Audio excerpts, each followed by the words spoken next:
Olá, gente, tudo bom com vocês? Aqui quem fala é o professor Margleison. Hoje a gente vai dar continuidade às nossas aulas de História, falando um pouco sobre a expansão territorial da colônia. Vamos falar um pouco da expansão, da ocupação do território brasileiro após o início da colonização. Então, a gente vai ver aqui primeiramente o seguinte. Quando os portugueses aqui chegaram, e nós estudamos, que no início da colonização, no início lá da ocupação, eles exploraram apenas o pau-brasil, que era a única riqueza que eles encontraram no primeiro momento. O pau-brasil ele era encontrado na região do litoral. Então, basicamente, os portugueses se preocuparam em ocupar a região onde eles podiam pegar essa riqueza. Então, eles vinham, pegavam o pau-brasil e iam-se embora. Relatos, por exemplo, do Frei Vicente Salvador, um padre que viveu nessa época e escreveu sobre a colonização do Brasil e também um pouco sobre a questão da colonização espanhola. Ele diz assim: os portugueses arranhavam o litoral como caranguejo. Caranguejo, a gente escuta a expressão que caranguejo geralmente anda de lado, só anda assim caminhando para o lado. Era o que os portugueses faziam. Eles não entravam por interior do território brasileiro. Eles apenas andavam de lado no litoral, na região onde tinha essa madeira. Então, ele dificilmente entrava para o interior. A gente vai estudar esse processo de interiorização, a ocupação do interior do território brasileiro. Então, a gente vai ter alguns fatores aqui que vão levar a essa ocupação. Então, durante o século XVII, ocorreu a ocupação do litoral da região norte. Então, essa ocupação ela vai começar a se estender lá para o norte. Primeiramente, foi só na região sudeste e nordeste que teve a ocupação. E a gente vai ver que alguns agentes foram importantes nesse processo de ocupação. A gente vai estudar o papel deles. Então, a gente tem o papel dos militares, a gente tem os bandeirantes, a gente tem os jesuítas, a gente tem também os criadores de gado. Todos eles tiveram um papel de destaque nesse processo de ocupação do território brasileiro. Então, o primeiro deles aqui para a gente destacar é o papel dos militares, o avanço para o norte e nordeste. Os militares mandados para cá pelos portugueses, eles eram responsáveis aqui na luta contra os estrangeiros e os índios. As expedições que eram mandadas para cá, elas deveriam fiscalizar, vamos dizer assim, o território brasileiro contra a ocupação. Então, geralmente, esses soldados que vinham, essas expedições militares, elas chegavam no Brasil e elas erguiam fortificações fortes para se proteger, tanto dos estrangeiros quanto dos índios que tinham os índios bravos, índios canibais, índios que não aceitavam o contato. Então, dessas expedições militares, onde eles faziam esses fortes, começa a ocupação. Eles vão entrando para o território, ocupando várias partes, faziam os fortes, e desses fortes, que era um local de proteção, vão surgir importantes cidades, principalmente no norte e no nordeste. Então a gente tem exemplos aqui desse processo de ocupação. Por exemplo, aqui o Forte dos Reis Magos, que vai dar origem à cidade de Natal. De Filipéia de Nossa Senhora das Neves, vai dar origem à cidade de João Pessoa. E assim aconteceu em várias regiões, a partir de fortificações militares, vão surgir cidades. Então esse processo de ocupação ele começa a partir dessa fortificação dos militares. É o primeiro agente de ocupação. O segundo agente que a gente vai destacar aqui, o segundo papel, vamos dizer assim, é o papel exercido pelos bandeirantes. Esses tiveram um grande destaque, principalmente porque ele está lá na região sudeste, que é a região de maior destaque. Então vai começar a descobrir o ouro, as riquezas do Brasil. Então, os bandeirantes, a gente vai estudar que os portugueses, quando eles chegaram, eles começaram esse processo de ocupação, vão surgir dois grupos diferentes, que são as chamadas entradas e bandeiras. Entradas e bandeiras praticamente é a mesma coisa, são os bandeirismos chamados. Entradas e bandeiras, elas têm a mesma função. A única coisa que vai diferenciar é quem vai organizar elas. Então aqui, entradas eram expedições oficiais, não militares, eram organizadas pelo governo. Oficiais, quem organizava era o governo português, que tinha o objetivo de procurar ouro. Então eram expedições que saíam para o interior do Brasil para procurar ouro. As bandeiras eram expedições particulares. Então, uma pessoa pagava para fazer uma expedição que tinha um objetivo, que podia ser de buscar ouro, buscar os índios, procurar ouro, capturar escravos. Então tem as entradas e bandeiras que têm mais ou menos a mesma função. Sendo que a gente vai destacar aqui o papel das bandeiras, que são as expedições particulares. Como eu falei, uma pessoa pagava e aí esse grupo de pessoas saía para cumprir a sua missão. Existiam 3 tipos de bandeiras, que é a bandeira de apresamento, bandeira de prospecção e a bandeira de sertanismo de contrato.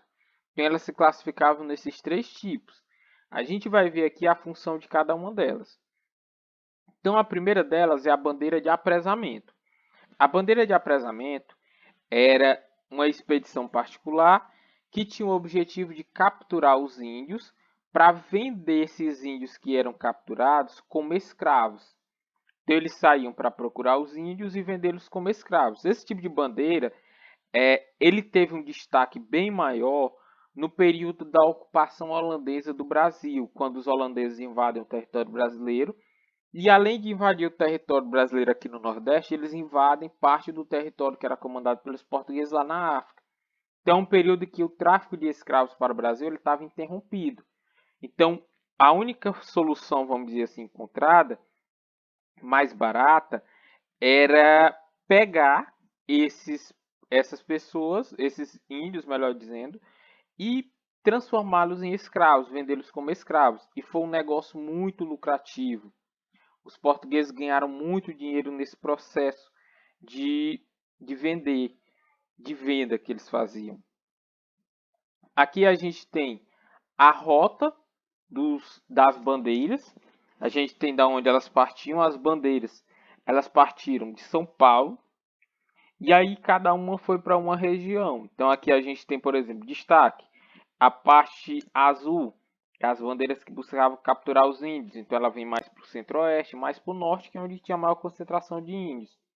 Aqui vai aqui mais para o interior, centro-oeste brasileiro. É a bandeira que vai buscar principalmente o ouro, aqui em Minas Gerais, aqui no centro. E tem essa outra bandeira, que são as bandeiras de sertanismo de contrato, que ela vai vir mais para o nordeste. Principalmente combater aqui os escravos no sertão dos Palmares, vieram bater aqui no nosso Piauí também. Então, o segundo tipo de bandeira é a bandeira de sertanismo de contrato. Ela tinha um papel de reprimir as rebeliões indígenas, combater os índios que não aceitavam a ocupação portuguesa, e também ela tinha um papel de capturar os escravos fugitivos. Muitas vezes os fazendeiros contratavam esses bandeirantes para prender os escravos que tinham fugido, ou então para combater os quilombos, que era para onde os escravos iam após a fuga. Então, eles fizeram esse papel, por isso eles foram responsáveis pela matança de milhares de índios rebeldes e também pela matança e captura de muitos escravos. Eles massacraram milhares de índios e escravos, sendo que o que mais vai se destacar é um bandeirante chamado Domingos Jorge Velho. Esse bandeirante ele foi responsável por acabar com o Quilombo dos Palmares. O Quilombo dos Palmares foi o maior quilombo que existiu no Brasil. E esse cara aqui ele também tem uma participação na história do Piauí. Ele vai ser um dos primeiros chamados desbravadores do sertão piauiense. Ele vem para o Piauí combater os índios. E o território piauiense era um território, até então, entre aspas, assim, desconhecido. Tinha gente aqui que eram os índios, mas a partir da vinda dele e dos criadores de gado, vai começar a ocupação pelos portugueses do território piauiense. Então, o Domingos Jorge Velho, junto com o Domingos Afonso Marfrense, são os dois chamados desbravadores do território piauiense. O terceiro tipo de bandeira era a bandeira de prospecção, a busca de metais preciosos. Esse tipo de bandeira era basicamente a bandeira que caçava o ouro. Os portugueses estavam sedentos por ouro, queriam a riqueza, o ouro, a prata. Então eram grupos de pessoas que saíam geralmente às margens dos rios caçando ouro. E eles foram os responsáveis por encontrar ouro no território piauiense. Aqui estão as primeiras descobertas. O Antônio Rodrigues Arzão, que descobriu o ouro em Minas Gerais em 1693, vai ser a primeira descoberta de ouro no território piauiense. Pascoal Moreira, que descobriu o ouro em Mato Grosso em 1719. E a gente tem também o Bartolomeu Bueno da Silva, que descobriu o ouro em Goiás em 1725. Então essas foram as bandeiras. O terceiro agente de ocupação, a gente tem os jesuítas. Jesuítas era uma ordem religiosa que foi fundada por um padre espanhol chamado Inácio de Loyola. E essa ordem jesuíta ela teve o papel de fazer a catequização. Como ainda hoje em dia, para quem é católico, que coloca lá as crianças na catequese, quem iniciou o processo de catequização foi os jesuítas. Então eles vieram para o Brasil com esse papel de catequizar, espalhar a fé católica, principalmente para os índios. Então eles eram conhecidos como soldados de Cristo, soldados do catolicismo. Eles tinham o papel de divulgar o catolicismo. Então eles vieram para o Brasil, chegaram em 1549 para catequizar os índios. Os jesuítas combatiam os costumes e as tradições dos índios, eles não aceitavam a religiosidade indígena, por exemplo, ela era combatida, os costumes que eles tinham, por exemplo, de andar sem roupa. E aí eles ensinavam. O símbolo dos jesuítas era uma cruz e uma espada. Ou o índio ia aceitar a fé pela cruz, ou ele teria do outro lado a espada. Os padres jesuítas também eles foram muito cruéis, responsáveis também pela morte de muitos índios. Mas eles foram responsáveis por um processo de ocupação principalmente do norte, região norte, Amazonas, porque eles iam atrás das tribos para ensinar o catolicismo. E lá eles conseguiam fazer esse processo de ocupação. E eles tiveram esse papel de desbravamento também. Muitas missões jesuítas, as missões eram onde os padres chegavam, eles faziam o que ficou conhecido como missões. Era uma aldeia que era liderada pelos padres, onde eles ensinavam os costumes e a fé católica. Muitas dessas aldeias elas acabavam sendo alvo dos bandeirantes, principalmente os bandeirantes de apresamento. Eles iam atrás dos índios que estavam sendo ensinados pelos padres, porque era mais fácil de vender. Era um índio, por exemplo, que o padre já tinha ensinado como trabalhar, os costumes, ele era mais calmo, ele era católico, então era mais fácil de ser, vamos dizer assim, entre aspas, escravizado. Ele já não precisava ser domesticado, entre aspas. Ele já estava mais calmo, ele já sabia como trabalhar. Então os bandeirantes atacavam essas missões. Então foi uma grande complicação aqui no Brasil o combate entre a igreja e a questão da escravização dos índios. A igreja católica ela não aceitava. A igreja ela aceitava, vamos dizer assim, a escravidão negra, mas ela não aceitava a escravidão indígena. Na visão católica, podemos dizer assim, ela via o índio como um ser que ainda poderia ser salvo. Já os negros africanos, para eles não tinham alma, então não precisava combater a escravidão negra. Então eles preferiam, os bandeirantes preferiam atacar os índios dos aldeamentos. A gente vai pular essa parte e a gente vai aqui para o povoamento do sertão. O sertão, o interior, principalmente o interior do Nordeste. Então a gente tem aqui o seguinte, a pecuária. A pecuária ela vai ser muito importante para a ocupação do Nordeste brasileiro. Quando os portugueses chegaram, que começaram a plantar cana-de-açúcar para extrair o açúcar como fonte de riqueza que dava muito dinheiro, eles começaram a plantar cana no litoral. Junto com a cana, eles trouxeram também o gado, fonte de alimentação e fonte, por exemplo, de força para transporte. O gado ele era muito importante. Ele fornecia a carne para alimentação, o couro que era usado de mil e uma formas, desde a amarração de casa. As casas antigamente elas não eram, o teto ela não era pregada com prego, ela era amarrada com couro. Servia de força motriz para puxar as carroças de meio de transporte. Então o gado ele era muito importante. Só que quando começou a importância do açúcar, o gado que foi trazido para essas funções, ele começou a comer. Você botar um boi perto de uma plantação de cana, ele vai comer naturalmente. E aí começou a destruir as plantações. O governo português, ele via com melhores olhos, podemos dizer assim, maior fonte de riqueza, o açúcar. Então, o que é que o governo fez para evitar a destruição das plantações de cana? Em 1701, o governo português ele proibiu a criação de gado a uma distância a 80 quilômetros do litoral. Então, perto da praia, até 80 quilômetros perto da praia, você não poderia criar gado. Era uma forma de proteger as plantações de cana. Com isso, os criadores de gado tiveram que ir para o interior. Eles tiveram que levar seus boizinhos para o interior. E esse processo levou à ocupação, principalmente aqui do Nordeste brasileiro. Então, a gente tem como destaque aqui a pecuária nesse processo de ocupação do sertão. Caracterizada, por exemplo, esse sistema de pecuária, ele era um sistema caracterizado pelo uso de mão de obra livre. A gente tinha escravos na produção do gado nordestino, mas priorizava-se o vaqueiro, tradição nordestina até os dias atuais. O vaqueiro era quem cuidava, era o ser livre que cuidava, tinha um sistema de parceria, com a repartição das crias, por exemplo. O dono lá da fazenda, a cada uma certa quantidade de animais que nasciam, ele dava para o vaqueiro. Então o vaqueiro ele era muito... ele foi e é muito importante na cultura nordestina. Eram produzidos carne seca, couro, o gado vivo, fontes utilizadas principalmente para abastecer a região mineradora, produtora de ouro. O gado saía daqui do Nordeste. Um destaque em especial, a gente tem o nosso estado do Piauí. Durante muito tempo, ele foi um dos maiores criadores de gado do Brasil, nesse processo de ocupação. Eles saíam daqui para abastecer a região mineradora.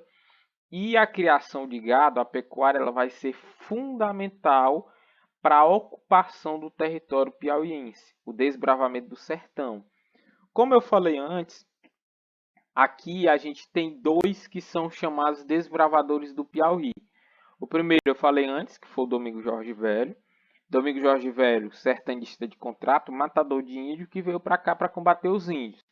Aqui ele chegou, começou a ocupar e foi um dos primeiros a trazer gente de fora para dentro do território piauiense.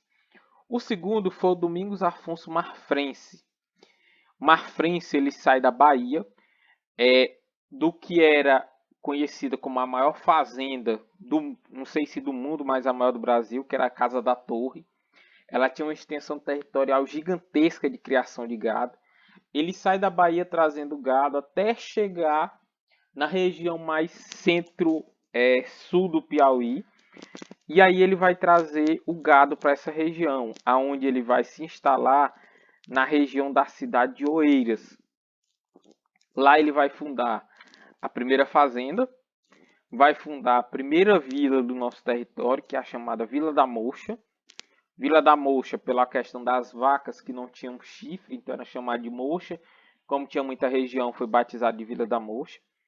Posteriormente, essa vila vai se tornar a primeira cidade e a primeira capital do estado do Piauí, que é a cidade de Oeiras. Então, de lá vai começar esse processo de ocupação. E as principais cidades não, mas as cidades mais antigas do nosso estado, elas vão começar a partir dessa criação de gado. Então, a gente tem Oeiras, a gente tem Campo Maior, a gente tem outras cidades que vão começar a partir da criação de gado aqui no nosso estado. A pecuária nordestina, a criação de gado aqui no Nordeste, ela vai começar a entrar em declínio a partir do século XVII, quando lá na região sul também vão começar a criar gado. E aí, pela questão até mesmo climática, o gado, comparando as secas que a gente vive aqui periodicamente, o gado lá vai se destacar mais. Então o Nordeste começa a perder importância. Então aqui a gente tem de destaque as áreas de produção econômica. Aqui no Norte, produção ocupada pelos jesuítas, a gente tem as drogas do sertão. Parte arroxeada aqui a gente tem o ouro, parte de ouro, a cana-de-açúcar. E aqui essa parte marrom, a parte da pecuária. Olha aqui como o Piauí está coberto, boa parte pela questão da pecuária. E aqui a gente tem a última parte que fala sobre os tratados e fronteiras. Esse processo de ocupação do interior brasileiro, ele foi responsável pelo aumento do território brasileiro. O território brasileiro inicialmente ele era esse verde aqui, O Brasil, que pertencia a Portugal pelo Tratado de Tordesilhas, era só essa parte verde. Só que quando começaram a expandir seu território, os jesuítas entrando para cá, para a região norte, os bandeirantes também, começou a mudar. E aí muitas mudanças vão acontecer também por causa da União Ibérica, que é um período que Portugal e Espanha vão se unir. Então o Tratado de Tordesilhas ele perdeu importância. E aqui a gente tem alguns tratados que foram importantes para a formulação do território brasileiro no que ele é hoje.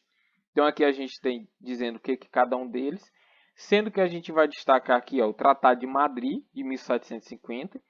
Ele estabelecia que a colônia de Sacramento, que é essa bem aqui de baixo, ó, tracejada, ela pertenceria à Espanha e os 7 povos das missões pertenciam a Portugal. O acordo acabou não sendo cumprido, mas esse Tratado de Madrid ele vai ser um dos principais, porque mesmo mais na frente, quando vai ter as modificações, como tem lá o Tratado de Badajoz, ele vai definir que o que estava valendo era o Tratado de Madrid que já tinha sido assinado antes. Então aí o território brasileiro vai ficar mais ou menos dessa forma. Então essa foi nossa aula de hoje, espero que vocês tenham compreendido. Qualquer dúvida que tenha ficado é só entrar em contato que eu estou à disposição de vocês. A gente encerra por aqui, tchau, tchau, fiquem bem e até mais para vocês.